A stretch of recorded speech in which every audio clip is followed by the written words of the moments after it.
The Angels 2014.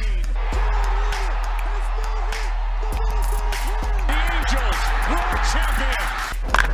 Oh, and first pitch crushing. Hey, welcome into another episode of Halos in the Infield with your host, Todd Fox, along with the other host of the show, Fernando. Hello, everybody. How's it going, everybody? We're here talking about your Angels, the favorite baseball team. You could like and subscribe to our podcast or the YouTube version. Give us a 5-star on, or give us a like on YouTube and give us a 5-star wherever you listen to podcasts, please. It makes a lot of difference for us, helps us move up the rankings. So that being said, the Angels come off a Texas-ass sweep, and they came home to play Oakland. So we're going to talk about Oakland in this series, and then we're going to talk about the upcoming Texas series, a quick 2-gamer. Real quick, so while we're on the topic of Texas, you, sir, don't live in an open carry state, so what's with the guns? You got to put those away. Yeah, just stretching. Yeah. No, I don't know. I just felt like my inner hey yo, tribute to the old what's his name? Got a tribute, and I say what's his name? Isn't that great? Right. If anybody said that about like God, see, I'm gonna get it. I'm gonna get it now. If anyone said that about the Gene Autry cowboy hat, yeah, people would be like, "Oh my God, how dare you not know Gene's name?" Exactly, Razor Ramon. I don't know why. Oh, It okay. is, yeah, but a tribute to him. R.I.P. Actually. So talking about Texas, man, we didn't expect them to with the pitching staff that they had. You guys were going 2 out of 3, you and Dominique, and I said flat out sweep. Did I curse things? Yeah, I think so. You also even called a sweep for this series. So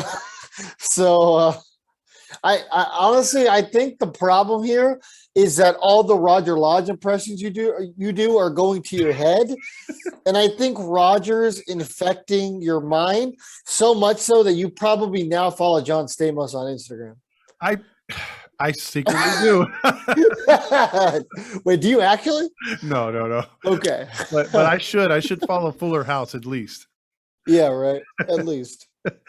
But no, I mean, look, I drank the Kool-Aid, I honked my honks, and I really thought canceled again. We're not even 5 minutes into the show, Todd. You've already talked about honks. You've already used the Second Amendment in the form of your arms. I don't know what more you're a train wreck. I sure am. It's got to be a Sunday. But yeah, you're right. It's a Lord's Day. Yeah. Well, see, look, I'm like Chick-fil-A. I'm off on Sundays.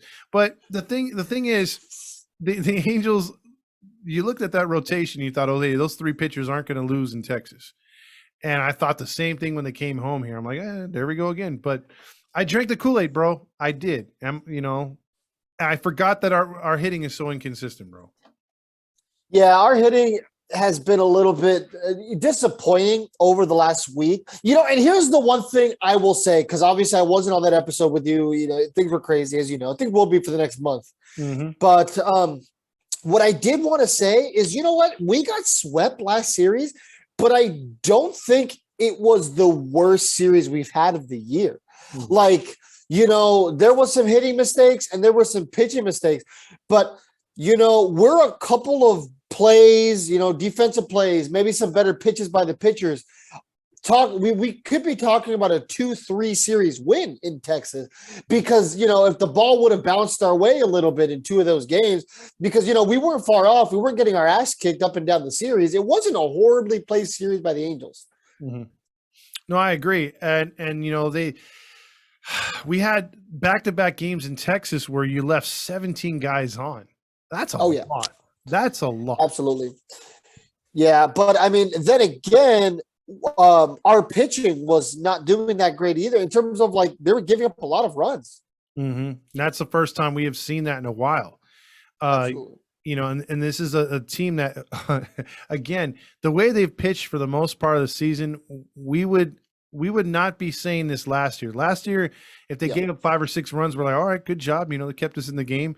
But they've been limiting teams to 3 or 4 runs, if that, and we've been getting losses because the hitting hasn't been there. And with leaving all those guys on base, like we were able to generate walks, get hits. It's just after that, like today, case in point, in the second inning, it's already 1-0 Angels. You got the bases loaded, and they only come away with 1 run. Yeah. And base running was terrible in the last few games as well. The last thing I'll say about the Rangers series, I know you already covered that, is the fact that the Angels scored 14 combined runs in those 3 games. No. I mean, no matter which way you slice and dice it, your offense scored you 14 runs. That's enough to win some games. I mean, 4 runs, 5 runs, 5 runs. Last time I checked, 5 runs should be more than enough to win you a ball game. Mm-hmm. In theory, if your offense at least scores 3 runs, your offense is giving you a chance to win, right? And so, I mean, that's the last thing I'll say. You can, whatever you need to say. No, I agree totally. I mean, the offense is doing just enough to keep you in the ball game. The pitching should do their job. Yeah. And it's been that way, but they can't seem to get over the hump. I think we focus on a lot on this podcast on the top 5 players in that lineup, and then also the bottom 4 for not doing the little things. We want the top 5 to do the big things, and they're not getting it done. And then you have the bottom 4 that are not table setting, but when they do, like the other night, they get a W. Yeah. Unfortunately, just the way the Angels operate and have operated forever, you can't always have both worlds. Mm-hmm. Your offense is firing in all cylinders, your pitching's firing in all cylinders, but how often do we get both for a long stretch of time? It just doesn't happen here in Angels country, and it's unfortunate, but you know what? You win some, you lose some, and like I said, that wasn't a horribly played series.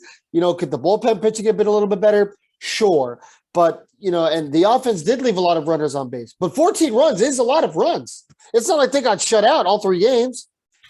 Yeah, that's the thing. Like when I was bringing up that other video, I want to get your viewpoint on it because I did that one solo. But you think about where the Angels rank right now. Forget about the other seasons I ragged on. Let's talk about 2022. Right now, the Angels lead the league in home runs. They're second in RBIs. I believe they're either third or second in runs scored. However, with runners in scoring position, they are almost dead last. And also with stolen bases, they're towards the bottom. And, it's very hard when you have those kind of stats, but then you're lacking on the keyest of stats there because they're up there with hits too. Yeah, and I think the big thing to take away from that is, leading the league in home runs, great. Mm-hmm. They're probably also leading the league in solo shots. How many of those home runs are solo shots? I mean, if we're talking about 50 or 60% of them even being solo shots, that's a big deal. Oh, yeah. That is a huge negative, right? Mm-hmm. Mike Trout's kind of always been Han Solo. Unfortunately, he has not exactly been Captain Clutch. As much as I would love to say Mike Trout is Captain Clutch, he's, the guy who drives in all the runs, he's never exactly been that guy. And that's might be, aside from the lack of playoff success that everybody likes to remind us about because he's been there one time and he shat the bed with, a single home run in that 3-game series against the Royals. Yeah. The other thing that nobody really talks about is, his disability to drive in clutch runs. He gets clutch hits from time to time. He's had a couple of walk-offs, but, in his 10 years, we're not talking about a guy who's had 10 or 15 walk-offs. We're talking about what, maybe 3 to 5? Yeah. He reminds me of a player that, because you could look back at certain players, especially if you're a hardcore fan, you could say, I remember where I was when Barry Bonds walked us off against this guy, or I remember Mark McGwire's huge home run, or I remember Albert Pujols' huge home run in the postseason for the Cardinals, not the Angels. But but I remember that big double play he got. Yeah. Remember those 4 double plays he got, Fernando? That was awesome. Yeah, that was my favorite part. That's why I bought a Pujols jersey that night. I do want a jersey that says double play and number 5 on the back. I really do. The double play machine? Yeah. But besides that, what I'm saying is, like, you don't have too many historic, like, home runs by Trout, like where he just, like, dominated a game or won him in late inning heroics. You really just don't have that with him. And you're right. But I think a meme that is waiting to happen, and I want to see it come from you, dude, because you're good at memes, is the Star Wars Han Solo home run by Trout. I'll save it for Star Wars night. That would be perfect. That would be Star Wars night at the end of May. I think it's like May 21st or something. 27th. Or no, is it 21st? Okay. Yeah, 27th. Then yeah. Dang it. Yeah, no, because I won't be. I'll be here in New York still, New Jersey. See, that's what you got to tell the fans, how beautiful that outlook is that you got behind you. Trout, why wouldn't you want to keep living here? Why? You love it here so much. You come back here every off season. Hey, is that where the home runs go, to the smokestacks? Hit them to the smokestacks. Yeah, right. It's definitely where the lung cancer goes, unfortunately.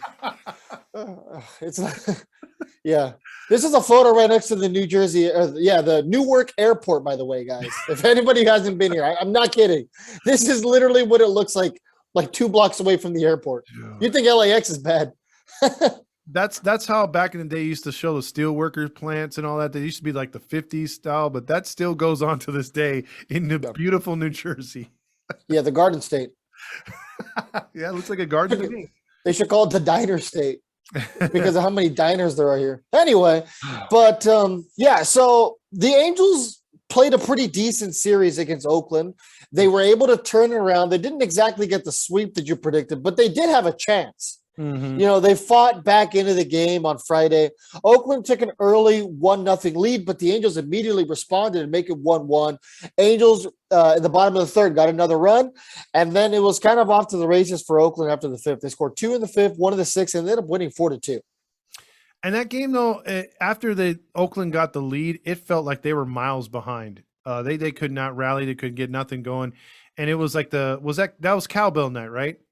Yes. And strangely enough, like when you watch a game in Tampa and they have cowbells year round there, it's literally pretty damn loud. And that's with like maybe 10,000 maybe fans. But there was about 30, almost 40,000 there, and it was pretty quiet, dude. 32,000 apparently. It was pretty quiet though. I didn't hear it on the TV. You know, and that's one thing that I think a lot of us like hardcore Angels fans can kind of agree with. I mean, there's some time where you go to an Angels game and it sounds like you're at church. You know, like I'm not completely trying to bag on our fan base because, I mean, it's just who we are. But, I mean, even you've been at games and been like, it's kind of quiet here. You know what I mean? Like, don't get me wrong. I'm perfectly happy with not having to hear cowbells. This isn't Oakland. Oh, yeah. You know, Oakland, like they only have like 12 fans out of 10, but all 12 of them bring like those little noisemakers. You know, they have like the drums and they have the soccer horns, those long kazoos ones. Or whatever. Yeah, no vuvuzelas for those. But okay, yeah, you have guys like playing like they take their drumsticks to the bathrooms and play on the truss. Yeah. Yeah, I mean, you don't have to worry about anybody peeing in there because there's nobody at the game. Yeah, exactly. I mean, look, they're dedicated. I'll give them that. I wish we had more fans like that at the stadium, but you're absolutely right. Sometimes I don't know what it is. The atmosphere you'll go in there and it'll just feel electric from start to finish. And then other nights you're walking in there and you're hearing conversations from the upper deck talking about how good their kids did in math today or something, you know? Yeah. But I mean, you know, and then you got days like opening day this year where opening day was great. Oh yeah. The stadium was alive. It was rowdy. So, you know, I'm definitely hoping for those days to come back, especially in the playoffs. If we can make the playoffs, you know, I'm going to fly out to Cali just for the playoffs. I need to. It's been too long. And we got to catch a game before you go. So maybe hopefully this Toronto series or somewhere we can get together before you leave, man. I will not be home for the Toronto series. Well, that's right. You're out there for a week. So yeah, I'm out here till a week from today. But I mean, so it'll probably have to be after that and then I'll be gone like the week before the wedding. So we have maybe like a 1 week stretch where we might be able to go. All right. Well, let me know and I'll be there. I'll make the sacrifice, my man. All right. Sounds good. Yeah. But, the Angels lose that first game. What happened the next game, man? Well, real quick. So the first game was Blackburn, 4.2 innings, 6 hits, 2 runs. Both of them earned 2 walks and 5 strikeouts for Oakland. He ended the game with a 1.91 ERA. And then Silseth. 4.1 innings pitched, 6 hits, 3 runs. They were all earned, 2 walks, 6 strikeouts. Honestly, I think he pitched better than the ERA would imply. It was just that home run that killed him. Because besides that, I mean, he looked pretty good. He looked pretty sharp. I love the confidence I saw behind his splitter. It was very much, nana, nana, boo, boo, come get it. Here's the thing, man. I will 100% take a pitcher giving up a home run on their pitch. I love it when guys challenge the other guy. And sometimes, you just got to tip your cap to the batter, and there's nothing wrong with that. I will gladly concede if the batter earned it. And that's exactly what happened because, Silka was definitely pitching better than a guy who's making his second career start. And let me ask you a question because my dad literally told me I came in halfway through the game after Silseth, parted the game, and my dad literally said, "Boy, that guy needs to get sent down. He's terrible." I'm like, wait, I was listening to the game. Silseth was dealing, and he said, "Yeah, but he gave 2 home runs." I'm like, are we that spoiled that fast? 3 runs, 2 home runs. That's not bad. At that point, he's just down 1 run. Hey, your dad has a very good baseball mind. I've talked with him many times. Who's that pitcher he really loves that he tells me all the time? Oh, from way back in the day? Yes, yeah. Dean Chance. Is it Dean Chance? Or Bo Bilisky? No, I know about Bo. Because there was a guy who he told me about. I was like, oh, man, I forgot he was on the team. Oh, well, I don't know if it was recent or not because he goes all the way back. Okay, yeah, fair enough. Yeah, it could have even been like, PCL days? Probably. He was there. For him. Yeah. But I remember him telling me all about Wrigley Field. And not the Wrigley Field in Chicago, for those of you guys wondering. Mm-hmm. For any of you young whippersnappers, really like me, the Angels used to play at Wrigley Field, which was a minor league stadium in Los Angeles. Exactly. But, honestly, I liked what I saw out of him. I think he might be getting sent down, but I don't think it'll be because of a bad performance. Some guys are going to start coming back from injury now, so we're going to start seeing some moves. His name might be pretty high up there on the list. I'd say maybe like top 5 of guys who will get sent down periodically as guys come back. Bear Claw would probably be at the top of the list of guys getting sent down, and he pitched in this game too. 1.2 innings pitched, gave up an earned run. He did have 1 strikeout, but he did exit this ballgame with the 1.17 ERA. He's pitched surprisingly well. I like what I've seen with him. Is it Lopez, the other guy that they used the other night? He might go back down, right? Or did he already go down? I don't think he's gone down yet. Lopez. Valdez? Oh, Valdez. Yeah. The changeup dude. I still think he's on the team. Okay. I could be wrong. I haven't looked at the transactions. Okay, because I would think he would probably go down, especially when Stassi. Because they're gonna bring him up. Wallach's gonna go down probably. But you're going to use some pitchers here to go down right now because the bullpen. And then you got what's his name coming up here pretty soon too. Ty Buttrey? Buttrey, and also the one from Philly. He made his rehab start. Archie Bradley. Yeah, Bradley. Yeah, he's almost ready as well. Yeah. I was like, Ty? Yeah, no, Ty's working on some stuff. We've been talking, texting back and forth. So we got to have him again. Yeah, he's got a little bit going on right now. So, but we'll figure out some guys to get on the show for sure. I'm sure you can see I've been very active on the DMs. Oh yeah, absolutely. That's the one thing I take pride in. Almost every single interview we've gotten, I've pulled off. So, yeah, you're batting about almost 1,000. Yeah, exactly. I'm going to go on the only one I still need to knock on the door. I need to go to MLB Network and be like, "Yo, Matty V." It would be good to get him on, and then just to play a prank, we should delay his sound a little bit. Did you see that, Matt? Did you see that? We'll be like a question ahead or something. He'll be like, "Yeah, I remember growing up there. We're not talking about that no more."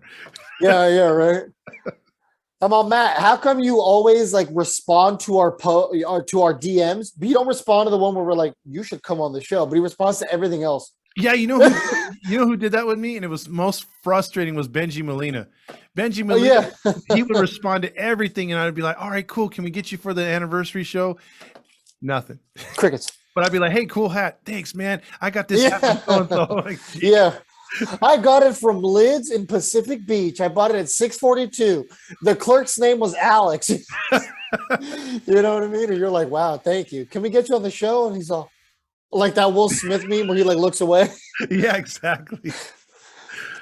Oh man, we're allergic to some people. Yeah, absolutely. So Cesar Valdez was outrighted to Salt Lake on 5/21. Oh, okay. Subby yesterday. Yeah, and the Angels also signed Grant Dayton to a minor league contract. Yeah, everyone was talking about that. He has like a sparkling ERA from Miami or something like that. So that could be one of Perry's pickups, dude. Perry's been doing a fantastic job. Absolutely. And This man's cooking. Yeah, he is. I just love the fact that he's just behind the scenes. He's not soaking up any of the attention. He's just getting the job done. And I think the real fans are noticing that. Dude, he's like a ghost. Like you see him, like, you see the tweets of like him, like, I think he was chasing his child like on the field because his kid was running around the bases or something. Yeah. I might have been during like the concert yesterday, but like the dude, like you'll see him in the suite and that's it. Like people don't even see him walking around the stadium really. Yeah. He's got some secret entrance or something. Yeah. Well, there's definitely a tunnel system in Angel Stadium. I mean, there's definitely a way he can, park his car where the bus brings the away team and probably just come out that way. Because there's no other way that I can see him getting in or out. Because like I said, some people occasionally see him, but not much. Yeah, because some people that have fan access or special access to the stadium, and even that are on the club levels, they'll take pictures with Tim Salmon, with Mark Gubazal walking through, Patrick O'Neill, all the people, Brass, even Artie when he's there when he wants to show off. They get pictures with everybody. And because those somewhat come through the audience at certain times, like you said, I've never seen a picture with a fan in Perry Manassian except for I saw a lot during I was gonna say I saw a lot during spring training. Yes, during spring training, but never at Anaheim Stadium. And there are so many questions I want to ask Perry. Oh yeah, that would be if we could ever get him on here.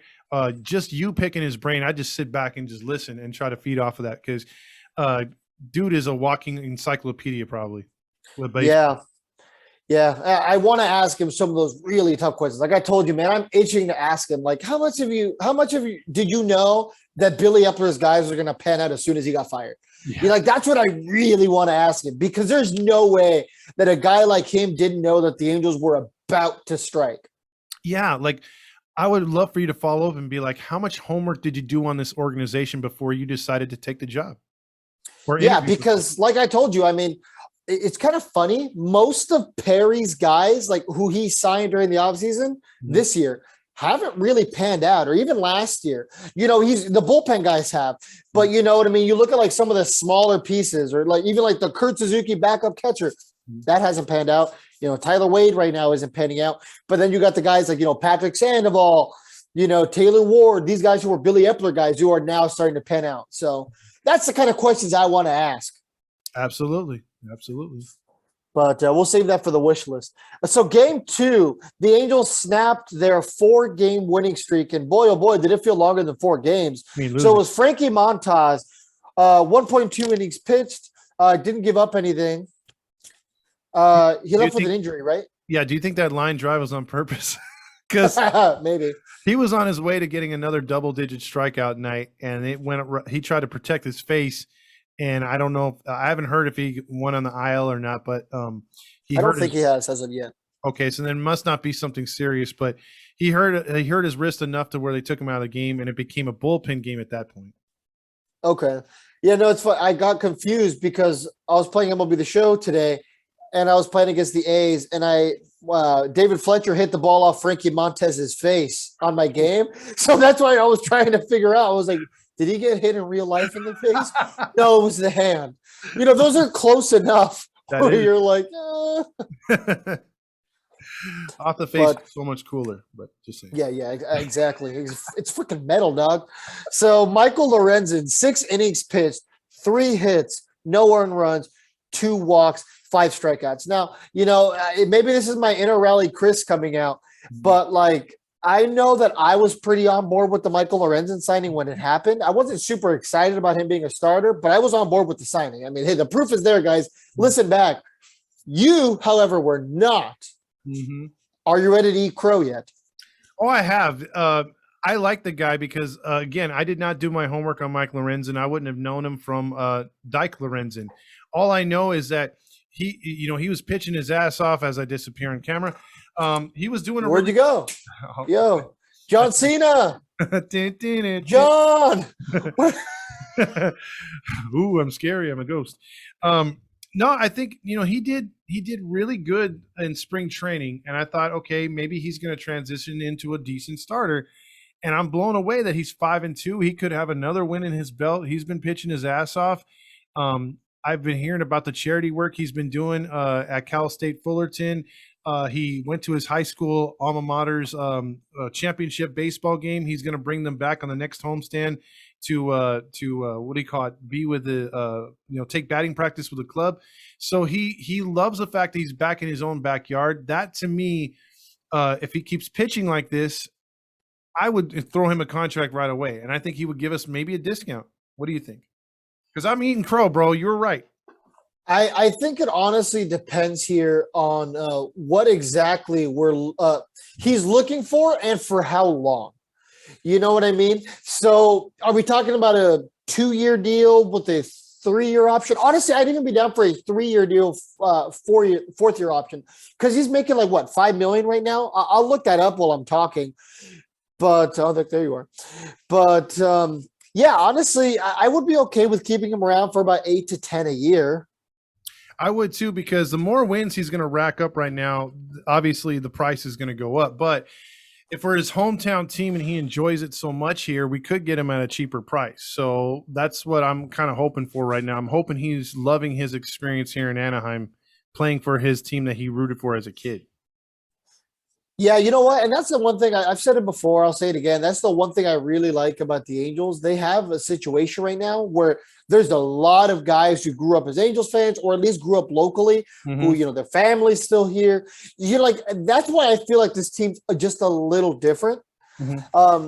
So it's not loading, but I think it's 1 year, $6.75 million. Jeez, that's a discount, dude. That's just literally about. Oh, yeah. It just loaded. Yep. $1.5 million more than what we're paying Kurt. Let that sink in. Yeah. I don't know why we still have Kurt Suzuki, but when you guys listen to this, if it's Monday morning, that'll be the question of the day between Chris Wallach and Kurt Suzuki. Who do you think earned the job of backup catcher when Stassi comes back? Nobody's going to say Kurt Suzuki. I feel like the number is going to be so low. I just don't know why we still have him. Maybe he's a really good clubhouse guy. Maybe there's some conspiracy because he's like a Trump supporter and so is Artie. Like, I'm just trying to grasp for straws here. Like, what else could it be? He's not taking the world by storm with his bat. He's not a great defensive catcher. I mean, there's got to be something here. There's got to be something there too, like you said, because it's not like he got younger. I mean, he's still is he like 38 now? Something like that. Yeah, he's something like that. He's up there in age. His best years are obviously behind him. I mean, Washington got his last good year. So, I mean, what is he out there for? And we're going to be playing him every 3 games or so, or 2 games after Stassi or whoever's starting.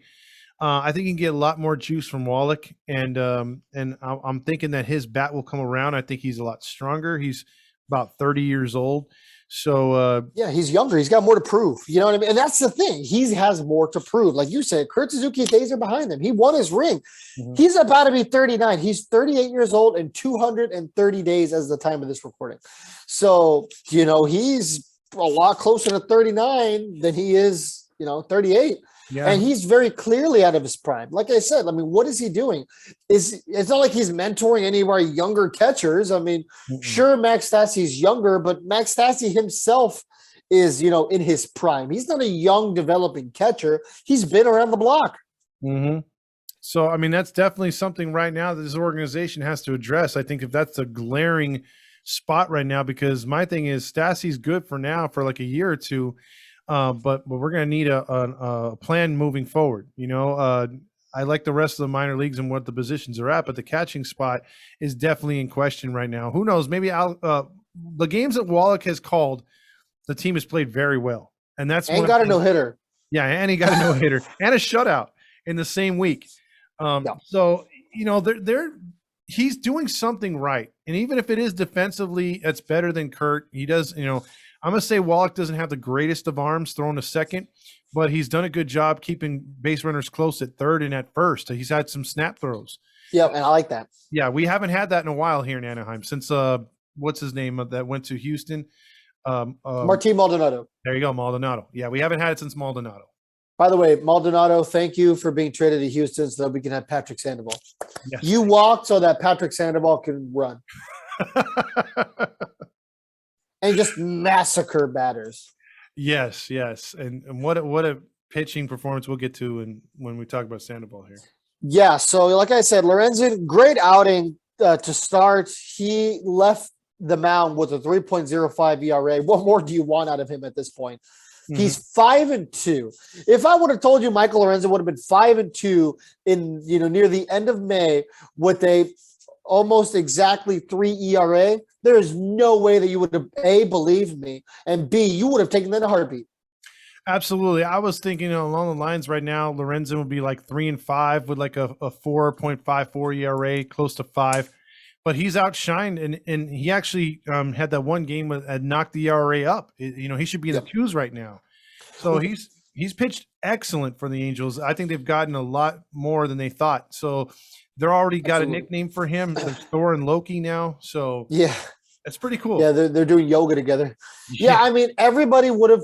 I feel like the bulk of Angels fans would have projected Michael Lorenzen right now near the end of May to be like Julio Teheran, to be like Trevor Cahill, to be like Matt Harvey. Oh, these guys, time to move him to the bullpen because he's, blowing a bag of dicks. You know what I mean? But no, he's been great, man. He's pitching with confidence. He's proving that maybe he should have been a starter all along. Mm-hmm. Ryan Tepera came in right after him and got his 11th hold.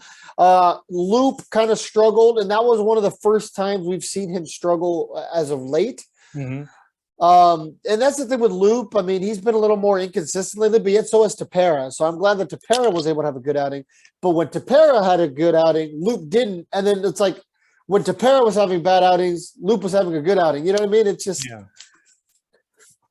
Oliver Ortega came in because Loop couldn't get the job done. Excuse me. And then Raisel Iglesias came in to get his 9th save. And Ortega, how impressed have you been with Ortega? Because I didn't have much of a book on him. I knew he was pretty decent in Salt Lake. But what do you think about him so far in relief? I've liked what I've seen out of him. He's waking me up to the fact that, hey, he's on the team. Very Austin Warren-like. When Austin Warren came up, he had a horrible ERA in the minors, right? We were all like, what is this guy doing here? And then he came up and impressed. And it seemed like that's what we're getting here out of Oliver Ortega. What a bullpen this would be when we get our boy, and I forgot his name again, from Philly. What's Archie Bradley. Archie Bradley, because he hasn't pitched much for us. But you have Bradley in there. You have Ortega in there. You get Warren back. Loop and Tepera settle back down. Iglesias has looked like he settled back down. And then you get Quijada in there. That's a hell of a bullpen. That's a really, really good bullpen. Absolutely. And I forgot about Herget. My bad. Herget. Yeah, there you go. Jimmy Herget. Don't forget. Yeah. So what I was going to say about Ortega. So when he came up last year, he was 2-3 with a 5.48 ERA in the minors. Mm-hmm. That was last year. So, it wasn't like he was taking the world by storm last year, and neither was Austin Warren when he came up. So, you know what I mean? It's great to have these guys that people aren't paying attention to who come up and have a great impact. And, as of right now, we're not talking about a fluke. He's 20 innings into this season with a 1.80 ERA. Not to mention in his career, in a almost 30 innings pitch, 2.76 ERA. So at this point, we're starting to get a little bit more of a sample size. In the grand scheme of things, no, 30 innings pitch is not a huge sample size. But when that's his sample size in 22 games, that's beyond serviceable. I would take that in a heartbeat. And it's great to have a situation where we have pitching. Todd, I put out a tweet earlier where I said, the Angels have solid starting pitching, and I'm tired about not talking about it. Nobody's talking about it. Yeah. The Angels have pitching. Mm-hmm. They have pitching options. It's great. Have we have we heard this season at all anyone say, "But can he pitch?" Because that was the walking joke. Oh, Every God. time any signing was there, "But can he pitch?" Yeah, could Kurt Suzuki pitch? Yeah, it's like we literally do have pitching, and we're not excited. It does seem like the fan base is not excited. Guys like me and you are, because we're used to the poor pitching. And then we got your dad who's like, we should send him down. I'm like, you know what, Papa Fox, I agree with you on a lot of stuff. This one ain't it. I'm the same way. I'm like, Oh. give these guys a break, man. You know, Yeah. like, he's 21. Let him go. Yeah, he's 21. This guy can barely drink. Okay. Yeah. but Yeah. I gotta say this too, bro. Do you think the improvements towards the end of last season and into this season with guys like Ortega and Austin Warren, like you brought up, and now the guys on this staff, do we just all hell Matt Wise? Like I told you, man, I wanted us to fire him so bad. And, you know, you're eating crow tonight. I'm joining you right there. You bring me the plate and the fork and knife, man, because Matt Wise, as of right now, you are probably the best member of this coaching staff. You are above Joe Madden. You're above Paulie S. You're above the Pokemon God himself. So, you know, he's done a great job, man. You know, I like what he's obviously bringing. The pitchers are confident, and the pitchers seem to respond well after mound visits. That's the thing. All we saw over the last couple of years, even last year with Matt Wise, and you know, even the Doug White years. No, well, White year. Doug White year. He was the worst pitching coach I've ever seen, bro. Hopefully, Ty isn't listening. he loved Doug White. Love Doug? Oh my dude, he loved Doug. He worked with him during the offseason. Oh man, I did not know that. Sorry, Ty. Yeah, right. And he's like, and I'm going to delete this guy's phone number. I'm not texting him back. He's like, I like Fernando, but I will refuse to do a show with Todd. Yeah, exactly. But yeah, so what I'm saying is, you know, Matt Wise seemed like he wasn't getting a good grip of the guys last year. Maybe it's because it wasn't his job. You know, he was an interim guy, right? It wasn't his culture. He was replacing a guy. He was replacing Dick Pick Mick. Oh yeah. So, but yeah, man, it really seems like he's making a good impact on this team, and the guys seem to really respond well to him. And that was the thing too. Like he had the moniker of not having too much experience, and then he had to face. I mean, like him or not, Dick Pick Mick had a pretty good resume, at least as far as getting talent. You know, he may not be the easiest guy to deal with because he's giving you pitching tips and showing you his penis, but as far as that's concerned, I mean, Matt Wise went in there and had the interim all over his forehead because that's all they could tell you that, hey, it's interim pitching coach Matt Wise. Like, no respect for him.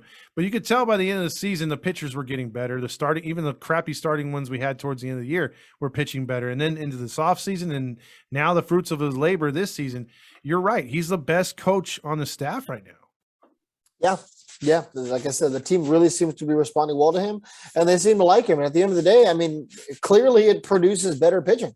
Absolutely. So now let's go to today's game. The Angels win. Well, by the way, the Angels won on Saturday. And today, which is Sunday, Angels won 4-1 in a fairly dominant outing against Oakland. Patrick Sandoval is that guy, and people really need to start respecting him because he is becoming a top-notch major league starter. It's not a fluke anymore. He's figured something out. He is confident. That changeup is an Ohtani caliber pitch. You know, Ohtani's got the wipeout splitter. Patrick Sandoval's got the wipeout changeup, and that's one thing that definitely people talk about. And if this team gets to the postseason, bro, mark my words, people are going to be focused. The other team, anyway, is going to be focused on Ohtani and Noah.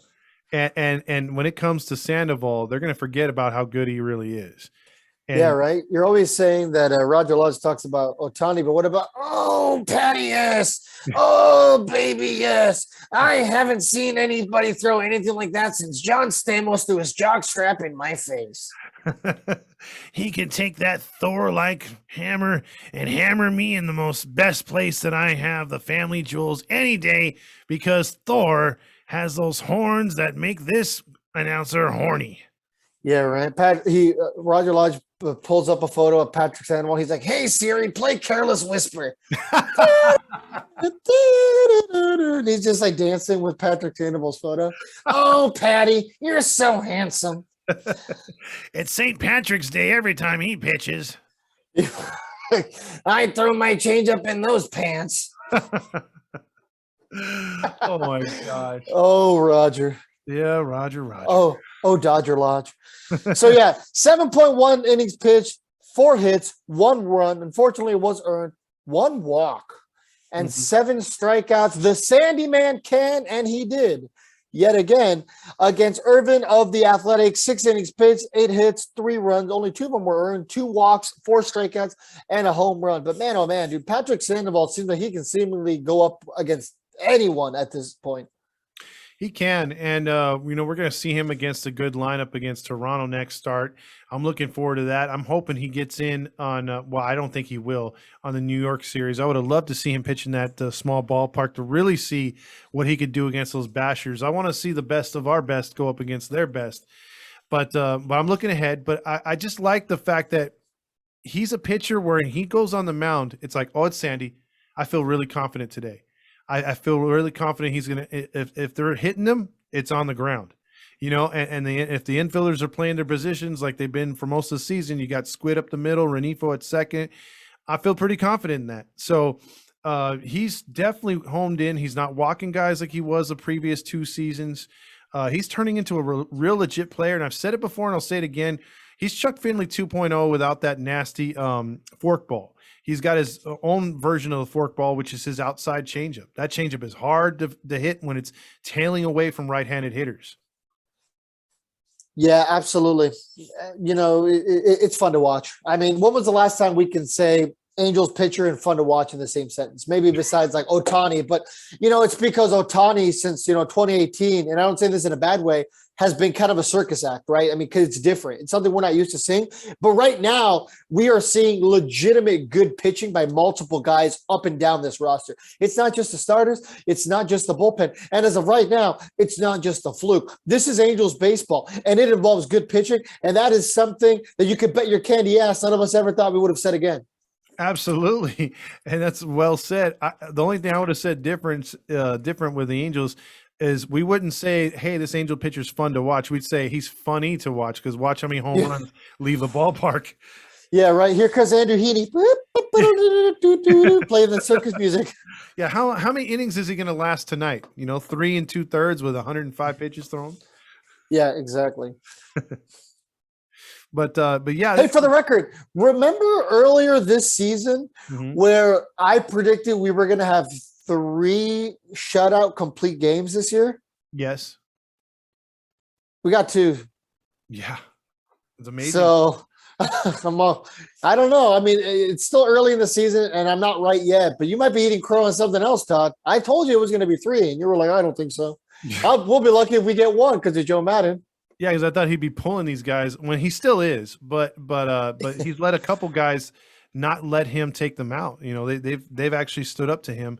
And I like that. There's a lot of, fight in these pitchers. And the other thing I will say too is, we had, it was 4 shutouts last year, I believe, that the Angels got, and we already got 6 as a team, like a team shutout. So you're talking about complete, but we have 6 shutouts. That's crazy. And we've already almost topped how many quality starts we had all of last year. Yep. So that's amazing. Yep, absolutely. Great pitching, man. It's been fun to watch. Very, very fun to watch. So that was the Oakland A's series. We took 2 out of 3 against them. We kept pace with Houston, as Houston is a game and a half up on us right now. And I think Houston goes into a series, or they have with Ohio and Seattle, 2 teams that are struggling hitting the ball right now, but they have decent to serviceable pitching. So we're hoping that those 2 teams can do something against Houston, but Houston's got an easier road right now. Hey, it's all right, man. The Angels have to rise to the top. It's something they haven't done. They haven't been playing. I mean, it's funny to say, even in March, the end of March, when was the last time we were playing even meaningful games at that point? We've always been fighting to be around 500 or fighting to get right back to 500. But as of right now, we're fighting for first place. We're talking about the Angels being one of the better teams in the American League right now. And that's another conversation we're not used to having. It's early.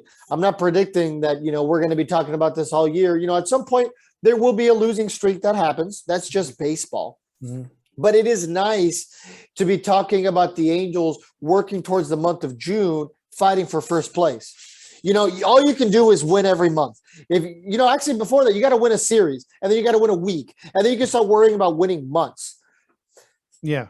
And so far so good. I mean, if you looked at it right now on the pace we're doing, if we finish out May really good, I'll be happy because again, I think we finished the end of was it April at about like 7 or 8 games above 500.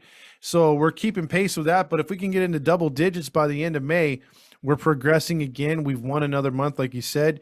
We're winning series at an 80% clip, like we've been saying. This team is heading somewhere. So again, the prove it or lose it, or division or time in this season is coming up right around the corner. We're literally a week away from playing some very, very tough opponents through the months of June and July, which is, to me, and you've said it too, is going to really show where this team is at. Come on. Absolutely. You know what? And I'm going to say something that's going to be super controversial. While we're playing the Blue Jays, the Yankees, we're playing those teams who are competitive right now. I don't think that the next 2 weeks are going to be about winning every single game or heck, even winning series. It's going to be about being competitive and proving to the major leagues that the Angels are here to stay. It's possible to lose a series, yet take the momentum from it. And that's all they need to do. If they're playing good games and getting beaten by, a pitcher like Silseth, trusting his splitter and giving up a home run, I can live with that. Yeah. I'm okay if that happens. Raisel Iglesias is the guy to put in. If he blows a save, you know what? It's going to happen from time to time. If, he's making that, for instance, when the Oakland guy hit his first career home run and got the walk-off, that was Raisel's pitch. You can't blame him. It wasn't a bad pitch. The batter just got the best of him, and that's going to happen. Mm-hmm. So, I can live with those kind of losses. I can live with us not winning every series for the next, 2 or 3 weeks when we play these good teams, as long as we're, staying afloat here. This is where you want to go 500 this 2 or 3 weeks, because if we can at least go 500, then you've got the respect of the league. Then you've got people taking you more seriously. Then your players are going to be having a lot more fun, and that's going to lead to more winning. Because you need these guys to be all in. You need these guys to believe in the system, because you see what happens when guys start to give up. In years past, I feel like Mike Trout's been hurt so much because he's kind of given up because there's no reason to come back. Mike Trout's not a quitter, but do you really want to come back when, you have a newborn baby at home or, a toddler and your team's losing anyway? Yeah, last couple seasons, if the team was anywhere afloat or close to the playoffs in September, he would have played through it. But exactly. But you can't when the team's out of it. It's like, why come back? So you're absolutely correct. And this team's they've had already a couple of losses that could have sent this team spiraling. Any other year spiraling into a big tailspin. Instead, the Angels have come back the next night or the night after that and played really inspired baseball. So that's something to hang your hat on too. And if they continue this momentum through those months, it'll be very impressive. Even if they were to get above 500 in those months, I'd be like, holy crap, we got something here, Yeah. So let me real quick go with the Rangers' probable starting pitchers. Mm-hmm. And then I want to ask you one question because I know you got to leave soon. Mm-hmm. So Dane Dunning mm-hmm. is going for the Rangers on Tuesday. There's no game on Monday. So when you guys are listening to this, there will be no game. So Tuesday from the Big A, the 18 and 22 Rangers come in, and he's going to be facing Noah Syndergaard, who's 3-2 with a 3.60 ERA in 22 strikeouts. So the strikeout numbers are not going up this year, but Noah Syndergaard's kind of changed his approach. He's not the strikeout pitcher he used to be. He's now much more of a ground ball pitcher, mm-hmm. which is fine. It's, with the exception of his last start, he's had a pretty good season up to this point, mm-hmm. and he gets a chance for redemption here. So let's hope that he can kind of seize the moment there and prove to everybody that the first month of the season wasn't a fluke, that is the new pitcher he is, and he's going to be successful. This is a contract year for him. This is a prove-it year for him mm-hmm. because he's getting $21 million this year. But if he has a Matt Harvey type year, those big paydays for him are over. Exactly. But so far, so good. If you're looking for a prediction in that one, I'm going to go with the Angels in that one because I like Syndergaard to bounce back from that embarrassing moment in Texas. And Dane Dunning, this will be the third time he's faced the Angels already. He got shelled in his first start. His second start, the Angels had a chance to knock him out, didn't do it till late in the game, and that's why he hung in there. So I like Noah to outpitch Dane in this one, and the Angels to score some runs. Yeah, I think Noah Syndergaard gets a quality start, and I think the Angels take out some frustration here and just go to town. I think it's going to be an offensive explosion for that small 2-game series. So Wednesday, Glenn Otto, 1-2 with the 5.55 ERA and 18 strikeouts, goes up against the no-hit king, Reed Detmers, who is 2-1 with the 4.15 ERA and 24 strikeouts. Who do you like there? I still like Reed Detmers and the Angels in this one. I think Reed is going to bounce back too. He looked really frustrated when Madden took him out. The last time he was frustrated, he came out and threw a no-hitter. The next game, I'm not saying that's happened this game, but I will say that Madden pulled him a little too quick in that game, and I think he's going to look to stay in there, so he's going to manage his pitches a lot better, and I think that's what Madden's trying to teach him is to manage your pitches, keep the ball down, and avoid the walks. And if he's able to do that, I do like the Angels to win, double them up like 8-4. Okay. So what about you? Yeah, you know what? It's a 2-game series, so it's not like it's a huge take. But, I mean, yeah, I'll take a sweep this series. I think Reed Detmers has something to prove. I mean, he wants to prove to the world because, I mean, now after you get a no-hitter, the eyes are on you for quite a while, right? Mm-hmm. And, and there's a lot of guys, there's a lot of no-name guys who have gotten no-hitters, and I don't want Reed Detmers to turn into one of those. I don't want him to be Dallas Braden. So, well, don't laugh.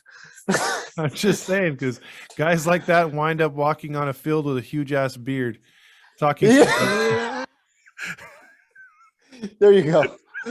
There you go. I mean, that's the thing, man. How many guys have pitched no hitters, gotten paydays, or have lived off that no hitter and have just kind of fizzled into irrelevancy? It happens all the time. It does. I mean, it happened for us. Ask our boy Felix Pena. So, hopefully this isn't it for him, especially because his career is so early on. But unfortunately, it happens all the time. But as of right now, he's still our top prospect. As of right now, the eyes are still on him. And, he still has years to worry about that. And he doesn't have to worry about it. Just go out there and pitch. And that's what I think he needs to realize. It doesn't seem like he was trying to do too much his last outing. Maybe he just didn't get as long of a leash as he deserved, to be honest. And that's probably because Joe Madden let him pitch 9 innings, which is clearly over his 35 pitch limit. So he now has to suffer for the next 3 or 4 starts. He said, well, you're at 24. Bring me the lefty. Joe Actually, Madden, no, it's the 4th inning. Bring me Rysel. Yeah. Bring me. Joe Madden reminds me of those commercials with the paste thick and chunky salsa, but when he asks, when the pitching coach comes over there, Wise says, hey, I think Reed can stay out there another inning. And then Madden's like, 6 innings? What is this? New York City? What I mean? Like that's such a foreign thing to him. You know what I mean? A pitcher pitching past the 5th inning or even the 4th inning in some of these pitchers' experiences like Suarez and Detmers and a few other guys. Yeah, absolutely. All right, so real quick. Let me go through the last couple. Do you have a little bit of time? I had 2 minutes. Oh, okay. Good. All right, so let me go over some of these. Oh man, these are super mixed. I was gonna say some of the no hitters that have happened over the last couple of years. So Reed Detmers, Edwin Diaz, Seth Lugo, Joel Rodriguez, Smith, and Miguel. Well, you know what? Let me just go through this single no hitters. So Tyler Gilbert, have you heard of him? No. Okay, you've heard of Corey Kluber. Yeah. Spencer Turnbull, have you heard of him? Yes, but briefly. Briefly. Okay, yeah, you've heard of Wade Miley, John Means, you've heard of those. Carlos Rodon, I'm sure you've heard of him. Musgrove, yep. Okay. Alec Mills, have you heard of him? No. Okay, let's see. Giolito, Verlander, you've obviously heard of those guys. James Paxton, obviously you've heard of. Sean Manaea. Okay, Edison Volquez. Yeah, he bounced around. He was around. He was like the Madonna of the major leagues for a little while there. Let me see. I cannot say this guy's name. Hishashi Ikakua. Oh no, I have no idea. Okay, and with the name like that, it's kind of hard to not hear who he is, right? Okay. Some more. I'm in like 2014 now because now we're getting into some really obvious guys like, Josh Beckett, Tim Lincecum. Okay. Henderson Alvarez. Sounds familiar, but can't picture him. All right. Last couple here. Homer Bailey. Heard of him, right? Yeah, Reds guy forever. Yep. Okay. Santana, Weaver, Philip Humber. Nope. Okay. You see what I mean? And then like you get to Matt Garza, Edwin Jackson, who's another guy who's bounced around. God, And he then played for every team. absolutely. And then Dallas Braden. Okay, you know what? And the other one before him, last one, Ibaldo Jimenez. Yeah, I remember Obaldo Jimenez. Yeah, Yeah, I think for the Rockies. By the way, if Braden was on the side of the interstate, like when you get off the freeway, holding a sign like Don't say it. Don't say it. No, Don't say it. just saying. I threw a no hitter once. I'd give him a couple dollars. He said it. I knew where he was going with that. I knew where he was going. Okay, but you see what I mean? There's a lot of those guys who like you've heard of like 60% of them. Yeah.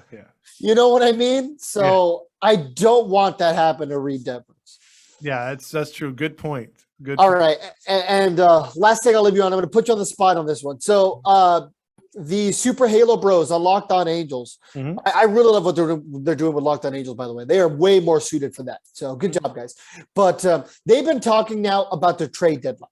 Okay. We'll save this for a future episode. I don't think we need to do too much of the trade deadline as of now. One position that you would upgrade at the trade deadline? Go. God, if I could, I would go all in on a power hitting catcher if there was one available. If there was a consistent power hitting catcher or a guy who just rakes and hits about close to or above 300 as a catcher, boom, I'd pull the trigger. I'd give whatever prospect we'd have to, as long as it wasn't something stupid. But I feel like if you have that kind of catcher in a hitting spot for the Angels and Stassi behind him, boom, you can't lose with that. Yeah, I don't think they're going to get any kind of catching because they just signed Max Stassi to a 3-year contract. I'd love them to. I'm going to say they're going to go out there and get one more bullpen arm. I think it's going to be a lefty. I don't think it's going to be a huge name guy, nor is it going to be a guy who's taking the world by storm. I think it might be a guy like Paul Fry from the Orioles, who's, had a pretty decent career. He's not going to take the world by storm, but he could be a 6th or 7th inning guy, which we do kind of need right now.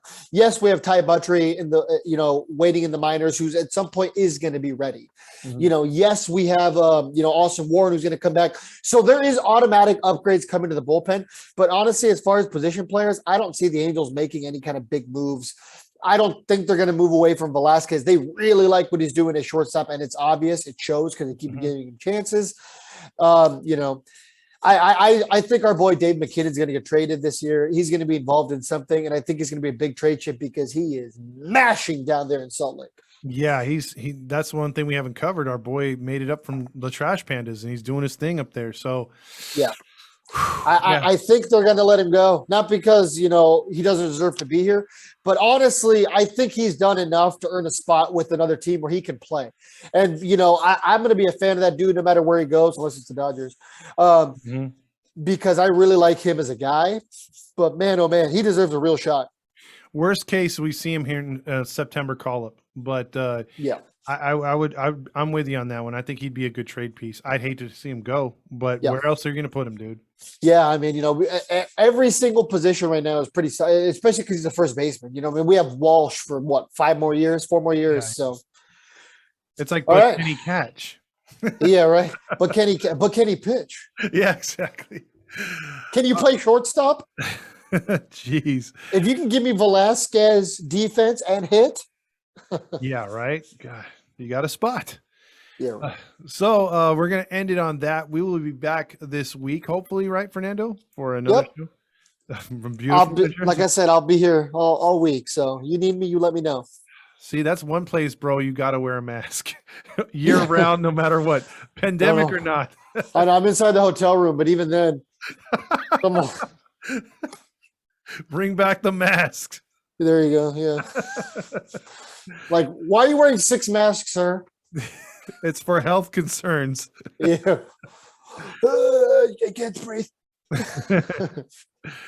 All right, man. So for Todd Fox and the New Jersey Wonder. The New Jersey Wonder. What's your name again, sir? New Jersey boy. Okay. Fernando Mendez. We will be checking in with you guys. Hopefully the Angels get another series win versus Texas. Go Angels. Viva los Angelitos.